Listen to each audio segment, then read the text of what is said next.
All right, we are here again with Mrs. Revere, and we're here for the interview for the LOC Project. So, to start us out, Ms. Revere, can you please tell us about your cultural background? Okay. I was born in Vietnam. I was there until I was 10, and then I spent the rest of my life in U.S. Okay, I'm Adam. So what specific types of events have you hosted before? Or organized, I'm sorry. Okay, it's okay.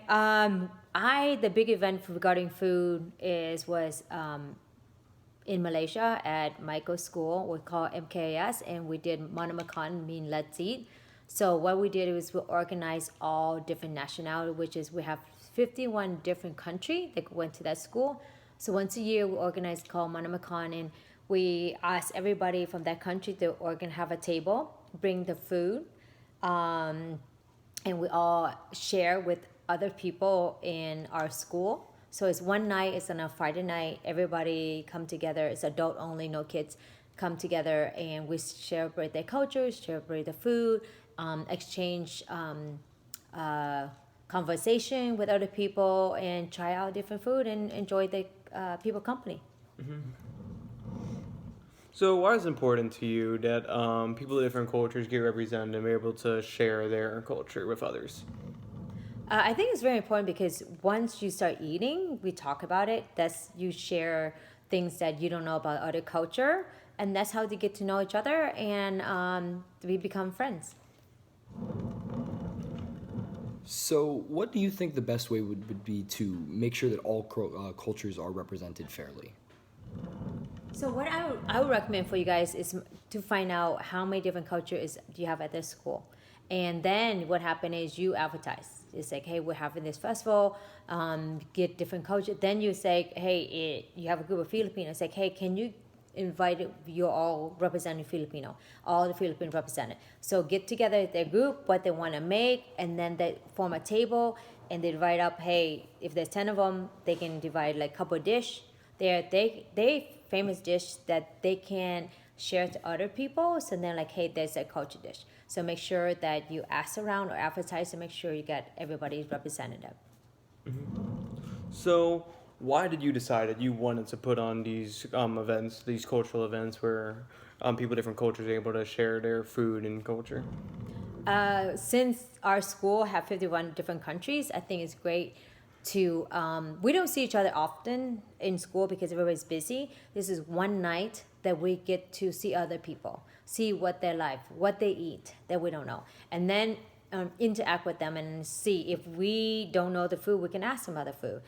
It's just kind of neat to see different countries represented in the food and enjoy the evening with them. So do you think food is like an especially good way to share cultures with people? I think it's big time. Food is one of the things that you sit and you interact. You talked about it. One of the gathering that everybody want to sit in. You at the table and their culture. You get to talk to them. You get to laugh and you share, and that's how you become friends. And that's the best way to meet new people. All right. So, is there any specific cultures that you especially enjoy the food from that you've tried? Since I'm Vietnam, I think one of my favorites is got to be Thai. Um, we have friends that is Thai. We met in Malaysia, and then when we travel to Thailand, I really enjoy their food, and I think Thai is one of our favorite. So do you think it would be really different trying to put on an event like in Malaysia compared to here? For the school, yes, because our school was international school, and Malaysia is a country that is. We were expat, and people that were in our school mostly expat, so it's easier to do. But I think Ridgepoint have a lot of culture, a lot of different nationality. I think this would be actually a great way to start. Hopefully, this is a first, but it won't be a last. Once you start something, maybe next year somebody else want to go ahead and start that because you have a lot of culture is coming to Sugarland, Sienna, coming in. I think it's a great way to meet other people that you don't normally friends with. Okay. So, since you moved back to the U.S., have you been able to put on any events similar to the ones that you put on in Malaysia? I'm gonna be honest. One of the things that I put in is Baines Middle School, and we did the big boondoggle. But I have to make sure I have different food for everybody, all the kids. So variety of food make sure I accommodate everybody. So that's one of the things. It's not as close to the one we were eating because of different culture, but we have to put in food that everybody can eat, variety of different food. Yeah. So, are there any common like errors or mistakes that you would advise us to avoid in our organization? I would recommend once you start set it up and organizing, and you allocate like, hey, you are whatever country or whatever culture is.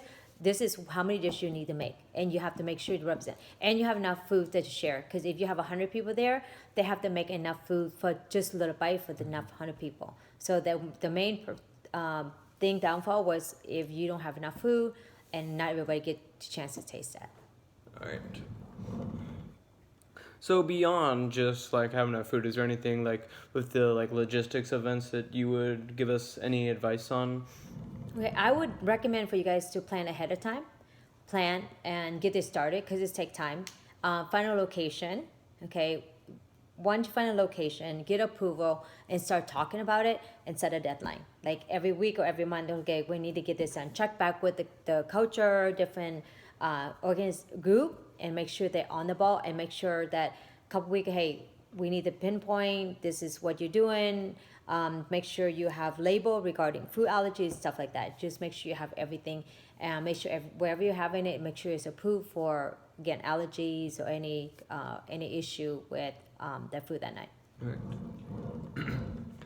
So, what do you think the best way would be to advertise or promote our event?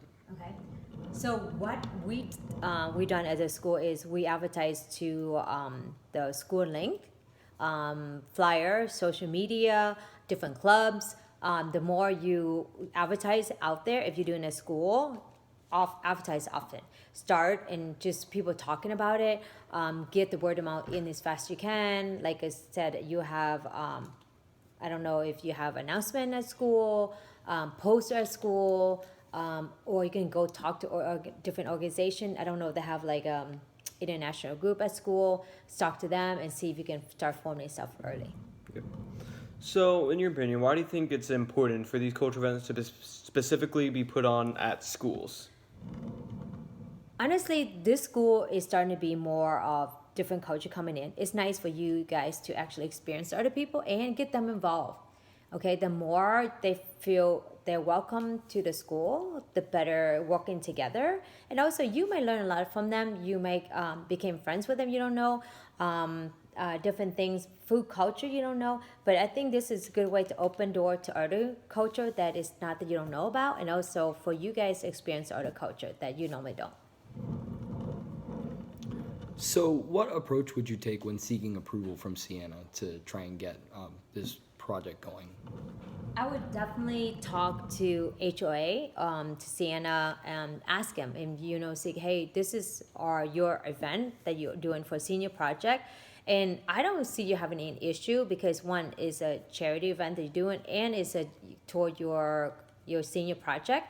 I've done that before. I went and get people to come in for you guys, come in and even to be part of and donate money is the issue. You just have to start going and talk to them and explain to them. Make sure you explain them what you want to do, and especially it's your senior project. I don't think there's have an issue getting it done. Mm-hmm. All right. So I'm done with questions. Do you have any ones that you would like to share? No, I'm all done. I would just like to say thank you for talking to us and giving us your insight. You're welcome. All right. Good luck, and hopefully you have a successful event. All right. Thank you. This is a good interview, and hopefully Miss Dickinson will like it.